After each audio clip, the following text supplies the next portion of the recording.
morning, and good afternoon, everybody. Welcome in from across the continent and beyond for another very exciting Exploring by the Seat of Your Pants broadcast.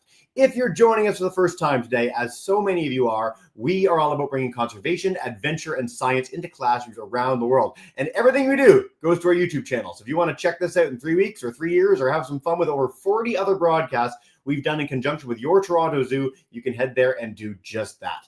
Now, as I said, today we are partnering with the zoo, but we are partnering on a very special series, our first ever formal series with the zoo, and that is Guardians of Wild. So I can't encourage you enough. Check out the full webpage we have for this. We've got a program coming every week in the lead up to December where we all take a break and eat way too much turkey. I can't encourage you enough. It's a lot of fun. We're going to be highlighting how conservation and scientists and all sorts of teams at the zoo work to fight back against extinction. So this is something that conservation organizations the world over are trying to do, a world of abundance for wildlife and people alike. And I'm so excited of all the partners that we are joined with the zoo, because don't tell our other partners, but I really love getting the chance to work with the zoo. They got the best education team in the world, and they're where I grew up, basically going like once every couple of weeks to go hang out with the animals. So you're in for a real treat, and I look forward to all your questions and queries in the comment section on YouTube and Facebook alike. Now, without further ado, I'm going to turn you over to Mary Ellen, our educator extraordinaire, and some special guests to talk about an introduction to One Well-Being. What's that all about? Well, let's find out together. Without further ado, Mary Ellen, take us away. Hey! Hello. Thank you so much. It's so great to be back for the beginning of our wonderful series here. It's great to see you, Jesse. It's been a while since we've done a broadcast here together. We had a little bit of a break over the summer, and now we are back. I'm so excited today to be joining us here at the Toronto Zoo. We're going to learn all about One Well-Being. I'm going to turn it over to some of my amazing colleagues here in just a moment. But before we do so, Jesse, I'm going to have you bring up our land acknowledgement to get us started. So first off, we would just like to acknowledge that the land that we are standing on is the traditional territory of many nations, including the Mississauga of the Credit, the Anishinaabe, the Chippewa, the Haudenosaunee, and the Wendat peoples, and is now home to many diverse First Nation, Métis, and Inuit peoples. I also want to acknowledge that Toronto is covered by Treaty 13 with the Mississauga of the Credit and the Williams Treaty signed with multiple Mississauga and Chippewa bands. Perfect. Thank you so much, Jesse. So without further ado, I'm going to turn the camera around on our real stars today. I'm so excited to be starting this series off with my colleagues, Julia and Joey here, and they are going to tell us a little bit all about One Well-Being. So let's turn around our camera here and get a chance to meet the stars. There we go. Hi, everyone. Thanks, Marilyn, for the introduction. I guess I want to say that we're here and we're doing work, but the real stars are the animals here. So just keeping that in mind as we go through this whole program. Jesse, thank you so much for having us here. And our job is really cool, and we're going to talk about some of the things we do today, but it makes it way more cool that you're here with us, and that's the best part of our job, is sharing things that we learn. I'm Joey. I'm a research assistant here at the Toronto Zoo in the Welfare Science Department, and my job is really cool because I get to collaborate with people all across the zoo, nutrition people, veterinarians, wildlife care staff, and exhibit design, as we try and optimize the quality of life for animals here at the zoo and try and give them the best life we can.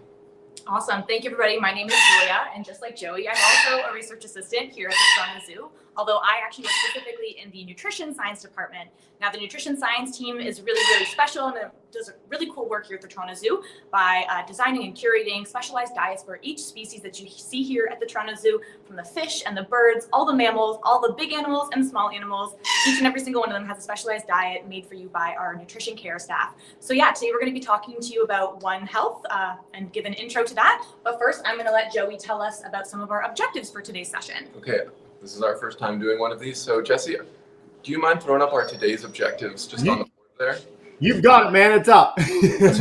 Okay, so fun. So we're just going to make sure we're all on the same page here and what we're going to be talking about. So we have 3 main objectives today. So we're going to talk about the concept of One Well-Being, and Julia is going to talk about that in a minute. And then I'm going to talk about animal welfare and how that relates to animals here at the zoo. Then we're going to go through the Australasia Pavilion, where we're located right now, and we're going to talk about aviaries, the places we keep birds, and we're going to talk about benefits and challenges of managing animals in those spaces. And then last, we're going to talk about some of our monitoring projects that we're working on to overcome some of the challenges of keeping birds here at the zoo. Okay, so with that, I think we're ready to go. Yeah, awesome. Okay, why don't we pull up our first figure there, Jesse, if you don't mind, as I give us a little intro to what One Wellbeing is and what that means in this context. So awesome. As you can all see here, our One Wellbeing blurb shows the relationship between animals, humans, and the environment. And the One Wellbeing approach is that it looks beyond individual care to understand that all living systems are interconnected and they all influence each other. Now, this is just the introduction, and of course, there's going to be 5 other series going on in this web event, but ours is going to focus mostly on the animal side as we talk to you about aviaries and systems set up to monitor their behavior, but just keeping in mind this framework of interconnectedness between all of our systems here at the Toronto Zoo. And yeah, as we go through the series, we're going to learn more about conservation, different forms of AI and how that monitors animals, different segments in nutrition. So yeah, this is just one piece of the puzzle here, and just to communicate that we're all so collaborative, but yeah, that's our intro to well-being. Awesome. Yeah, awesome. Okay, I think we're gonna talk about animal welfare, but we can just move through the aviaries a bit. We can just see what we got here in front of us. Julia, do you want to introduce Yeah, this? absolutely. So it might be hard to see, but up on the right here, we have some of our red-tailed black cockatoos. Those are Lewis and Tina in our first aviary here. And it's kind of hard to tell as well, but this is actually a mixed species enclosure. So in here, we also have a batong named Gerald, who's like a mini kangaroo, as well as an echidna named Annie, who actually just celebrated her 44th birthday very recently. But since she's crepuscular, which means she really comes out at dawn and dusk, she's not super visible all the time, but our birds here put on a good show for us. So anyways, okay, we're gonna take you to our next aviary and check out more spaces in Australasia. Come with us.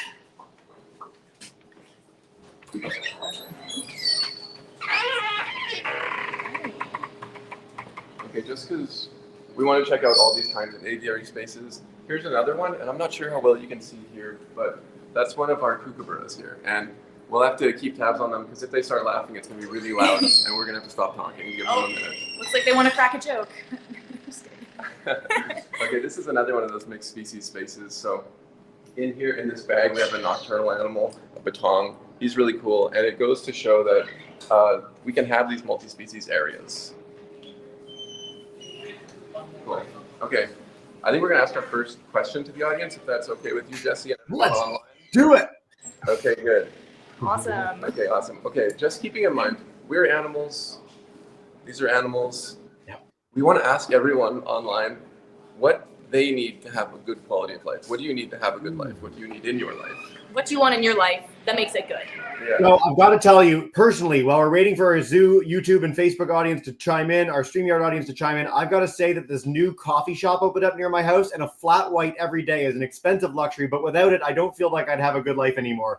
More accurately, food, shelter are really good. Friendships, companions, all really good things. You don't necessarily need a fancy latte or a drink. We've got some of those coming in as well. So good food from our Miss Riddles class in Nova Scotia. Yes, something to eat. Make sure without that, it's not that good a life. Safe home, keep them warm, and food from our Holy Trinity Secondary School group. That's fantastic. Nice place to live. So we're getting the food, shelter, companions, our pets. So as people, we love having things that we can share our home with. Elena from grade 2 wants to know, oh, that's a question for later. So we've got some great, those are our basics, our basic hierarchy of needs, guys. Great answer. This is amazing. Fantastic answers, everybody. Yeah, it's going to be absolutely fired up because it seems like we're all on the same page as we're thinking about welfare, right? The things we need, right, to live and to be happy. When we think about welfare at the zoo and other places, there's a few different ways to conceptualize it. But at your Toronto Zoo, we've adopted this 5 domains model. So we have a figure. Jesse, could you throw that one up for us? Sure can. Amazing. Thank you very much. And this is along the lines of a lot of the things we're already talking about, right? So when we think about the welfare, these 5 domains contribute to how an animal lives and experiences life. Like what everyone's talking about, nutrition, right? I want to eat things that make me feel good and healthy and strong and that are aligned for my specific life stage, so if I'm a baby or an adult, and my specific species. So I'm going to eat something different than the kookaburras. We're going to eat something different than a cheetah. And like Julia talked about a little bit earlier, we have a dedicated nutrition staff here at the zoo that formulates diets for specific species and sometimes even for specific individuals, which is really cool. Second, we have health, right? If I have aches and pains, that's going to affect my quality of life. If I get sick, it will too. And if I get sick, I go to the doctor. And the animals here have that option as well. We have a dedicated veterinary staff team who come in and do checkups on animals, provide vaccines, And if they get sick or injured, they intervene quickly to make sure we have a good quality of life for the animals here. Next, we have environment, right? So someone talked about this, I think, they're a nice, comfortable space at home. And we try and recreate these opportunities for animals here at the zoo as a part of our wildlife care staff and our exhibit design teams. And I like having spaces for me to go run around, and I also want to go home where I can stay in my comfortable bed and do the things I want. And we want to give the animals the options to do all these things that are important to them here at the zoo. Our fourth domain is behavior, right? So this is encouraging animals to do the things that are important to their species. For me, let's say I like running and I also like lying down. I want to have a space that can do those things. And here at the zoo, a bird might want the opportunity to fly, so we try and create spaces that allow them to do these important things. A cheetah might want to run, so we give them space to run. Another important part about this is the social component. So I really like hanging out with my friends, and that's really important that I have that opportunity, and that's the same for some of the animals here at the zoo. Other ones, like a tiger, might want to be alone more often, so we provide those options for them. The 4 domains we just talked about contribute to the 5th one, which is mental state. And this relates to how an animal feels. Are they hungry? Are they scared? Are they happy? Are they feeling great? Right? And part of that experience is their ability for choice and control. Right? So sometimes after work, I'm tired and I just want to lie down and go to bed. Sometimes I want to have my friends over and play video games. Sometimes I want to go for a run by myself. And animals have choices and different decisions they want to have in their life too. And we provide spaces and experiences that allow them to make those choices. But Joey, can I ask, why is it important that we offer these animals the most optimal welfare possible? Julia, that's an excellent question, and I'm sure everyone else is wondering as well. I like to think about it in 3 specific ways. So number 1, just like you and me and Julia and your pets at home, animals deserve the opportunity to have a good life, right? And like your pets at home, the animals here are part of our family, and it's our responsibility to give them the best possible life we can. So our first one is that they deserve it inherently. Our second one is that people come here from all over the world to learn about animals, like you online or the visitors here right now. And it's important that the animals are living their fullest life so that we can learn the most from them and get people engaged in caring about them long-term in the zoo and outside of it. So our second one is education. And our third one here is that research has shown that animals that have better welfare have better success in breeding programs. And when we're thinking about conservation of animals by maintaining genetic information in zoos or releasing animals back into the wild, it matters how they're experiencing the world. So our third one here is conservation. That's why we care about welfare at the zoo. Awesome. Thank you for going through that with us, Joey. So now, our next segment, we're going to take you to our 3rd and final aviary in this space. And this is where Joey and I have been conducting our really, really cool project that we're going to talk to you about. So come follow me. So as we can see here, this is our free flight aviary, and although this looks quite big, this is actually what we call the small side of the aviary. And as we get over to the middle of it, we can actually see that there's a pass-through across both sides, where not only can us visitors walk through and understand both sides, but the birds also have the ability to fly from the small side to what we call the big side.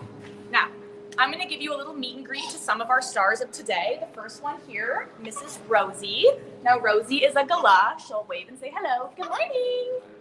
Hi, Rosie. She's very friendly and very social. She's one of the birds here that loves human interaction. Now, that's really important because there are some birds in here that really like being in front of the camera and saying hi to everybody.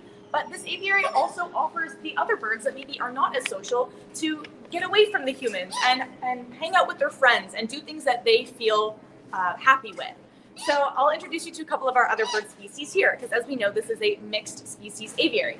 Now over on our right-hand side, in the big side, we can see these 2 big, beautiful blue birds. Now these are called Victoria crown pigeons. They're actually the largest species of pigeon.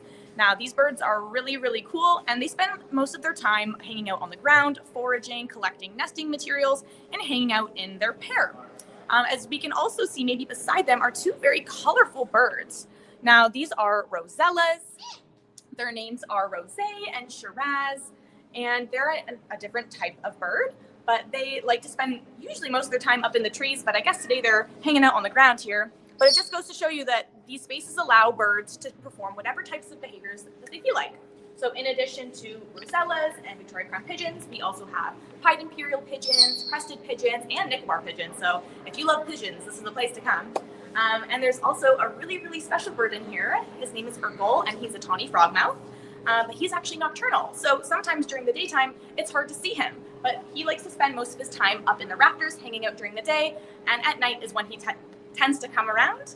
So we might not see him today, but just know that lots of different types of birds here like to spend their time doing different things. Now, this is kind of like a playground for humans or for kids.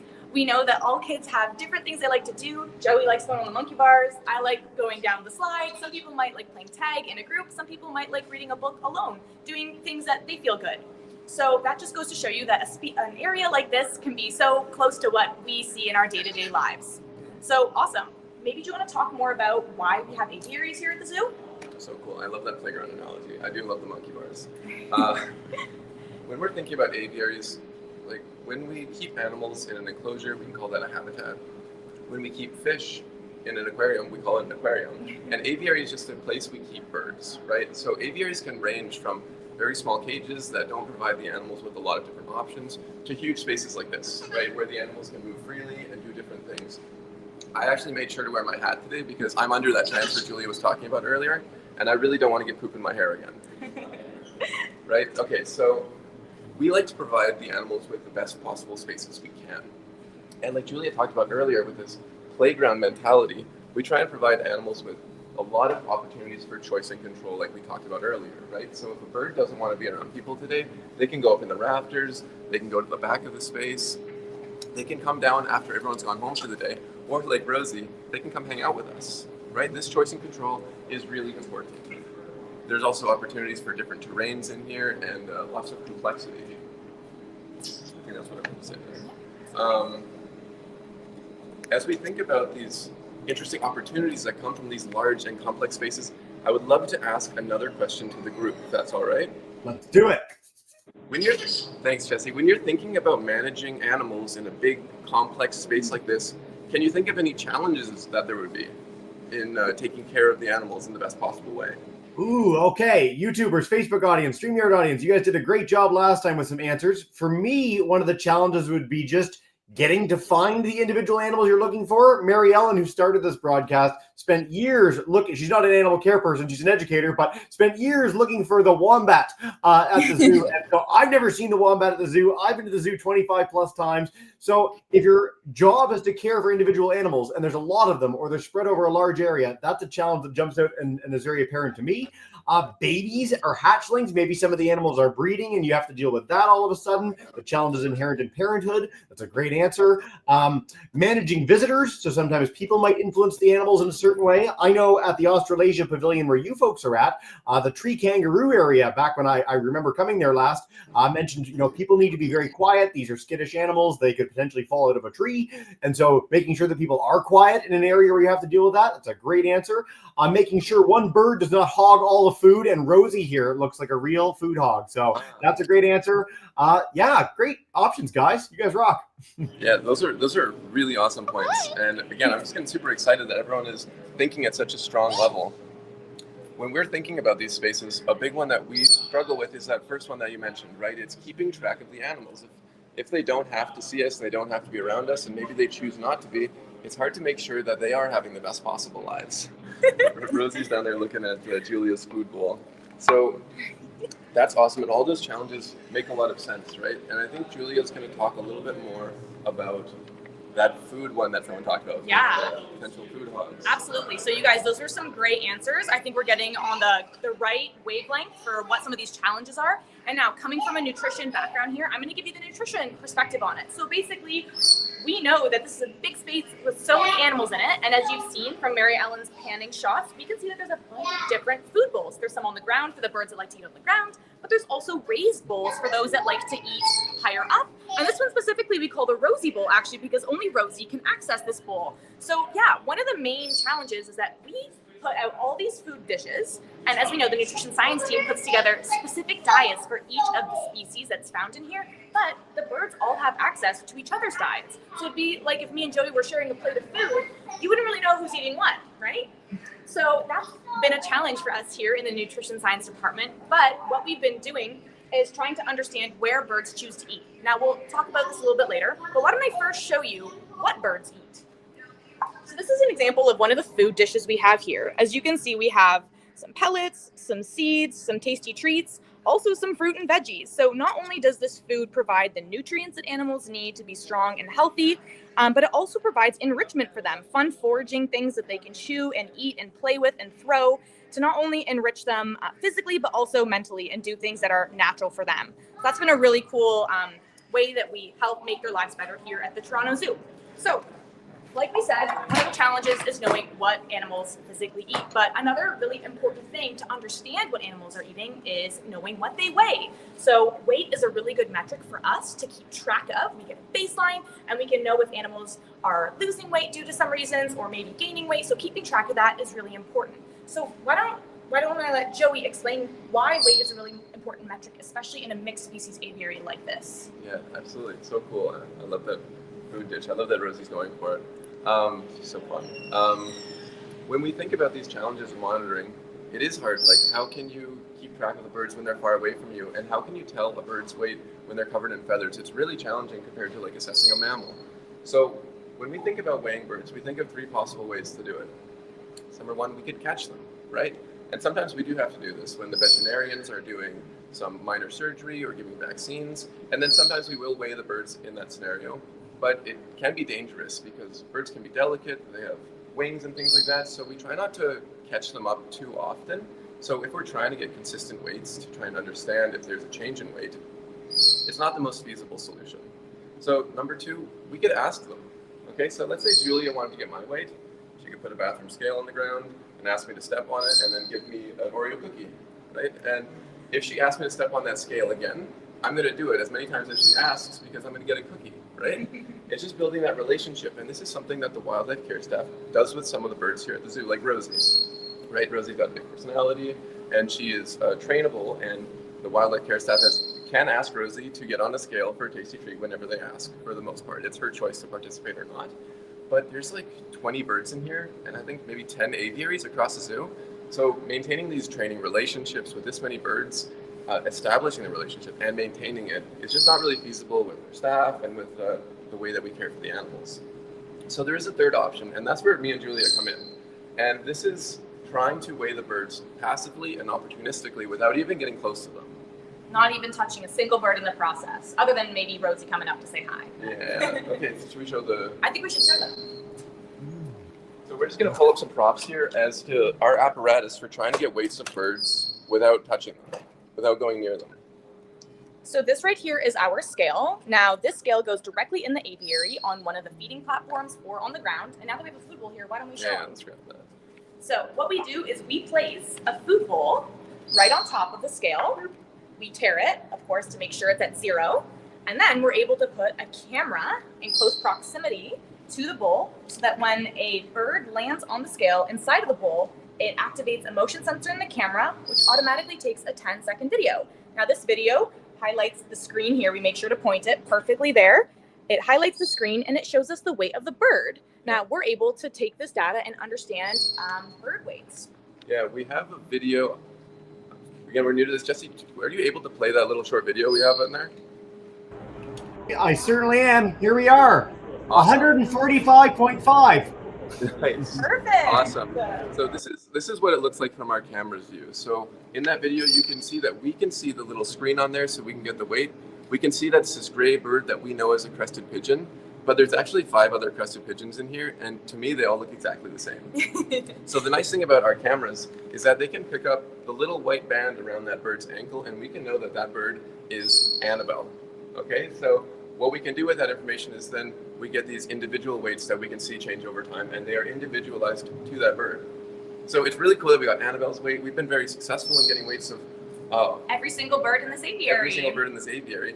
And Annabelle's not actually the hardest bird to get. So Julia mentioned Urkel earlier.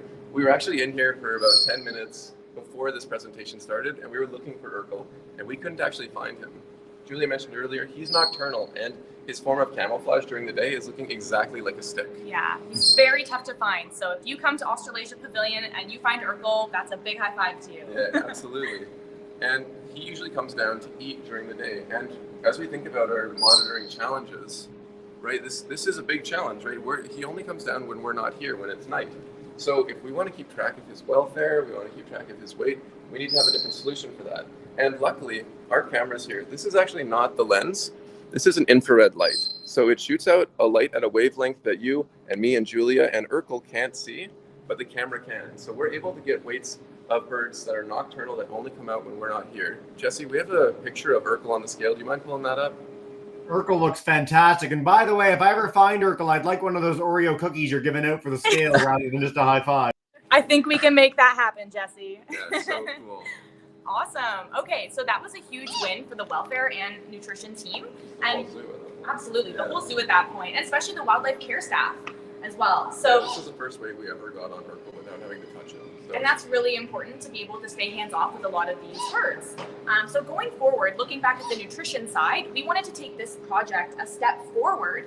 And with the camera and scale setup, we were also able to understand during the day where birds choose to eat. Now we point the scale at a specific feed dish.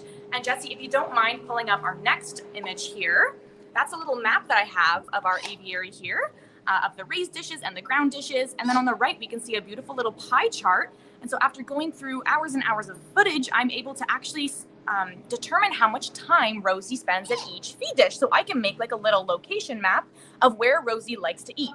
Now with our information or our data, I was actually able to do this for each individual species of bird to get a better idea of where birds choose to eat. Now, like we said, they have the complete freedom to choose wherever they'd like to go, but picking up on these trends and these patterns helps us make much better management decisions for these animals to make sure that they're eating things that are good for them and specific for their species. So with that, we've taken this another step further, and we're starting to place specific feed items that are for those species in their bowls. So Rosie now gets her own special Rosie diet in this bowl. So that's something that we've been able to do with our really cool setup. And this has been very helpful for optimizing their nutritional welfare here at the Toronto Zoo. So with this project going forward, Joey and I are putting together a toolkit to help inform other people about how to monitor and observe bird behavior and how to put that into practice and make it more practical for management solutions, not just here at the Toronto Zoo, not even just in this aviary, across other exhibits, but also helping other zoos as well. So that's really been cool for us. Yeah, it's been really awesome. And it's been so great collaborating with everyone across the zoo as we all work to learn about these animals and learn how to care for them in the best possible way. I think we're really excited to get into the question and answer period. Yeah. But just before we get there, we just wanted to sum up what we talked about today, if that works for everyone. So today we did an introduction to One Well-Being. This is the interaction between humans, animals, and the environment, and the interconnectedness between all of those systems. We also talked about welfare, thinking about our 5 domains, so behavior, environment, nutrition, health, and mental states. We also had an introduction to aviaries, their variation, and how they can hold multiple species, not just of birds, but of other animals as well. And we talked about their benefits, which is this opportunity for choice and control, and their challenges, which a lot of you pointed out, which was really awesome. And we highlighted the challenge of it's really difficult to monitor them when they can choose to be away from you as much as they want. And last we talked about our project, talking about attaining bird weights and some of the directions we have going forward for managing diets and working to optimize care every day. Absolutely, everyday things. But yeah, I think with that, we're ready to get into the Q&A. So guys, ask us the questions. Well, first of all, thank you two so much. What a wild ride. Some really cool research going on there. And I've got to say, like, as a boy, when I attended the zoo, I never thought of people doing things like that to improve the lives of animals. So it's really exciting to see that you do that. And for our audience that's joining internationally on the Facebook page, YouTube page, if you look for good zoos and aquaria worldwide, they do similar things. Like the Toronto Zoo is a real vanguard in this regard. They're doing some really cool stuff. But check for a zoo doing things like this, making sure that the animals' welfare continues to increase, making sure that people aren't interacting with them unless it's very regimented. And all those things go a long way to ensuring that animals have a really nice future. So I love all these messages, and we're going to dive in with questions. First and foremost, you highlighted Rosie's pattern around the enclosure. So I'll bring that up again as a picture for a second. And it looks like she's going a lot to a place that's not her dish. So I've seen it some other places before where they have target training, where they've got a very specific like image, sometimes literally like a Superman or Batman symbol, that the animal you're trying to get to go to a specific food dish will then go, okay, that's my food dish, and they'll go there. Is that something you've considered? Is that something you're doing? Or do you want to make sure that they still have quite a bit of freedom of movement around of where they can eat? Yeah, absolutely. So that's a great question. Awesome question. And we know that Rosie is probably one of our most charismatic animals in this enclosure here. So, of course, we've started to put her diet in a space that only she can access. But of course, she's going to have choice and control to go where she chooses to go. And that's totally fine. I believe she's really easy to train and get.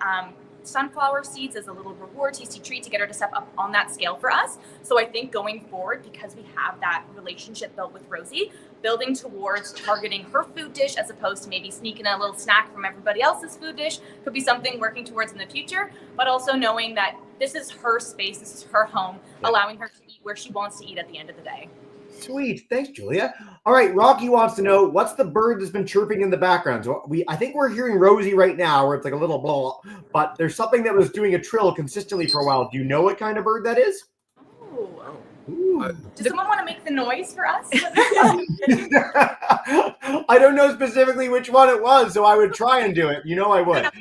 If we hear it again, you can let us know in the chat, and we'll go from there. Rosie likes to make her chirping sounds, but Rose and Shiraz, who are the crimson and the eastern rosellas, they also have a very beautiful chirp, and they are also more social. So I wouldn't be surprised if you're hearing them. But the star, I think she likes to make her voice heard. Yeah, Rosie, for sure. And she has quite a variation of noises that she can make. Yeah. Which is makes her just even more dynamic. And if we heard the coops, we'd tell you, or you would know. They're very loud. Okay, thank you very, very much. Great questions from our Holy Trinity crew. They want to know, are any of the birds picky eaters like their teenagers in their class? Oh my goodness, what a question. That is a great question. So yeah, we do have some picky eaters. And actually, a cool thing that I'm doing is going through some feed samples to get an understanding of what birds are eating and what they're choosing to leave behind. And birds tend to like to go for seeds. Now, seeds are the highest energy dense food item in their dish, which means usually that's like a donut to us. Like the most I love that. And maybe instead of their fruits and veggies, which maybe that's going to be the last thing that goes off of our plate. So a lot of the birds love to eat the seeds, and they leave the pellets or the complete feeds that sometimes have more of the vitamins and minerals that they should be eating. But all in all, they do have a little bit of everything. They do consume it, but of course they go for their favorite things first. I know that for sure. Yeah, especially when there's competition going on in there, and they want to make sure that they get and their buddies are sharing their food dishes sometimes. So my dog's favorite food is cheese. I think all of us who have a pet have something that is like the absolute best of treats. Oreos for Joey. We've understood the motivations of everyone in this broadcast. Reynolds class wants to know, what bird weighs the most? Is Urkel the heaviest bird in there, or is it one of the pigeons? No. Okay, so Urkel is kind of in the middle. Our heaviest bird is a Victoria crown pigeon. Now, they're around 2.5 kilograms. Now, they do look like they could be bigger or way heavier than that, but they've got a lot of feathers that are very kind of make them look fluffier and bigger. But yeah, 2.5 kilograms doesn't sound too big, but by far they are the biggest bird here.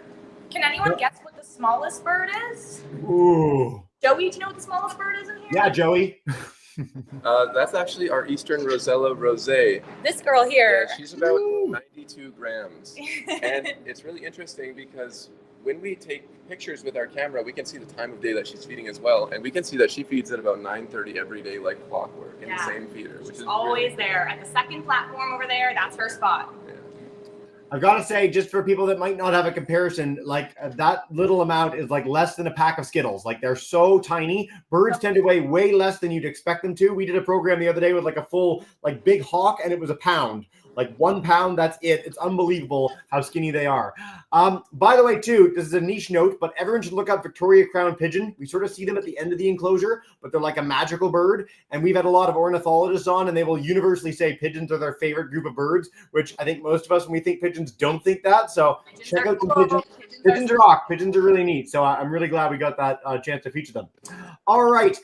Miss Riddle's class, they're in Nova Scotia. They want to know, how do you decide which birds can go in the mixed species habitat? How do you even choose the denizens of the enclosure? Oh, this is an excellent question.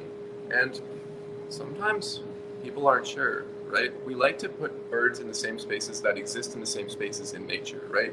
But we also have them in these, it's smaller than nature, it's a different management scenario, so we do need to make sure that they are compatible, right? So there is a network of zoos that talk to each other and make sure that they can learn from each other's systems. Ideally, we don't put aggressive birds in with other aggressive birds or aggressive birds in with prey birds.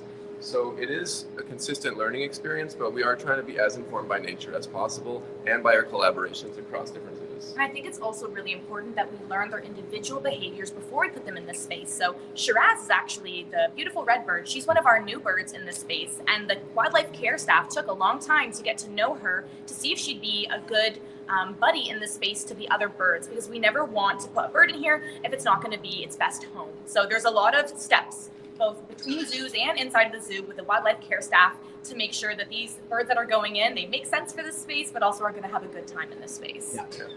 Another interesting one there is that the kookaburras we saw earlier actually move out into the crane habitat outside during the summer months, right? And when we did that for the first time, we had a lot of wildlife care staff and welfare staff watching that to make sure that we can intervene if there is a problem, just because we don't necessarily know how those birds are going to get along yet.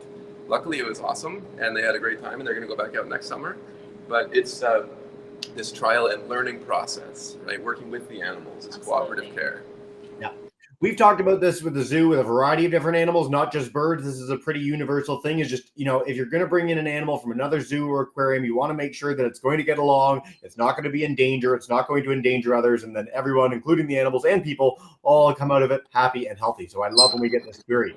A nice follow-up to it is, how do you get the bird? So is it uniquely trading with other zoos? Is it raising them in the wild? Are any born there? What's the deal?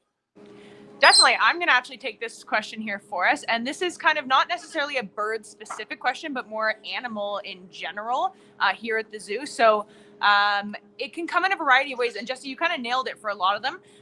Mostly it is kind of trading and interacting with other accredited facilities across the globe. So we're looking at what's called SSP, so species survival plans, and we're looking at breeding programs for conservation. And then between that, the SSP is also looking at who has the space. So who can actually house these animals if they were to have an offspring? Which zoo has the most space and the availability, the time, the care, and the resources for that individual to maybe grow in numbers if it is successful in a breeding program. And then we also look at different exhibits that we have and what animals we can bring in. Joey and Julia both mentioned about all the ways that we have the zoo kind of laid out, and we're putting animals together who would naturally find each other in the wild. That's because we're laid out zoo geographically. So we are in the Australasia section. So all the animals in this pavilion are from that kind of same generalized area in the world. So again, looking at where we have, what our habitats are that can support us. A long time ago, animals did come for the wild, but looking at all the welfare and progress that we have made for the animal conservation and different welfare of animals here, we know that that's not a case that we should be doing, and we should be working to repopulate the wild species and using the animals that we currently have in captivity more as a seed bank for us. And so allowing us to be able to look at their welfare, analyze these animals, look at their species, and find different ways to help conserve their counterparts in the wild. So we're looking at lots of different ways to help preserve the species that we have in captivity. And then occasionally, on the very rarest of occasion, sometime as well, an animal might be orphaned in the wild. And we are a facility here that can be trusted, and we can work as hard as we can to try and make sure that that animal has the best care or quality of life. So occasionally, we will get an animal from a rescue where they can unfortunately not go back into the wild due to injury or maybe their upbringing or something that happened in their life. And so they do have to live out their days here at the zoo, but then they're able to be a part of our team here and help in education purposes, which is really cool as well. What a beautiful answer. And I think it's a really important answer, because I think a lot of people's conception of zoos is like what zoos were like in the 80s. And a lot has changed since then. Zoos are sort of the leading charge of conservation on planet Earth, both the Toronto Zoo, zoos around the world. Zoos gather together to talk about how they can do things like species survival plans. So I love when we get this message out there. If you're in Canada, look for CAZA accreditation, the US AZA. That in general as a term you can look for around the world, and that means that the highest standard of animal care. It has the Julia and Joeys of the world. They're helping understand animals to give them a better life. I can't encourage you to do that enough. Folks, we're at the 40-minute mark, which means time flies and you're having fun. And we're going to take just 2 more questions, even though there's more already than that in the chat. One that I've been curious about in our Facebook audience is particularly keen on: how do you stop the other birds from getting to Rosie's bowl? You said that she's the only one who can access it. How can that be? It's a great question. So, do you all see this plexiglass here? This bowl behind this plexiglass is Rosie's bowl. So basically, the only way that a bird can get to this dish is not by flying to it, it's by climbing to it. And so no birds are actually able to, with the way that it's laid out here, fly onto it. And since Rosie, as we've seen, can climb with her little feet up and down this mesh and over and across, she's the only one that can actually climb down and access this bowl. Now, I'm saying that, but I have also noticed one tiny little guest, and that's Rose. Her friend, Rose, sometimes can also access this dish. So, of course, we try and make all these special things, but animals love doing their own things, so of course we allow for that. But yeah, most often, 99% of the time, only Rosie can climb over to this dish. She's laughing at us here. She's like, I think so. this is mine. But yeah, sometimes Rose comes here, but that's how we do it. But most of the other dishes are very accessible. As we can see here, Yeah. we've even made the other dishes accessible for Rosie. So she can actually climb over to the raised platforms with these special branches that are attached to the bowls, and that lets her have the choice and control to get to the ground dishes, the raised dishes, or her dish. So this is a way that we make everything accessible for all the animals here. Yeah, I guess a point on that too is Rosie can fly, but she oftentimes chooses to walk. Yeah. And that's about creating spaces that work for her, right? I love that the analogy here is like a Torontonian squirrel experience, trying to keep them away from the bird feeder. And like you can try your best, but the squirrel will somehow make its way there. So Yeah. our friend Rose is a little sneak sometimes. Guys, so many great questions. I love this. I'm going to just do a quick one about the enrichments in there. You talked about giving them sort of a happy life. We've talked about food. They have a beautiful enclosure. How do you give them things to play with? And what things do you give them to play with that help make their experience there even better? Yeah, this is a really good point. We try and create natural enrichment in a lot of cases. So we try and create spaces that are just going to be naturally enriching. These are real trees. The birds can fly at many different levels. They can go to different areas. But when we're thinking about maybe more like artificial, less environmental enrichment, we do give them different ways of feeding, right? So you can see that hanging, maybe you can't quite see that hanging bag at the back, but we do give them some options for puzzle feeders and things like this, things where they have to use their brain to solve it, to get the food out. And in addition to that, we like to give them bowls of food, so they always have the option to eat. But some animals actually find it rewarding to have to work for their food, so we like to provide them options to do that. Otherwise, I think a lot of the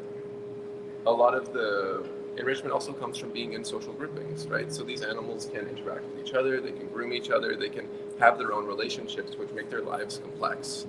And in the case for some of our birds, they like to play with the trees, and they like to play with the bark and the leaves and do all the things that are natural to them. So not only is it like food enrichment, but it's also environment enrichment. So that's important. Sweet. Thank you two so much. I wish we could go all day. I've encouraged our class on our Exploring by the Seat of Your Pants audience to send us extra questions which we can pass to you. But we just can't wait for the rest of the series. Again, if you want to check it out, it is on our webpage here.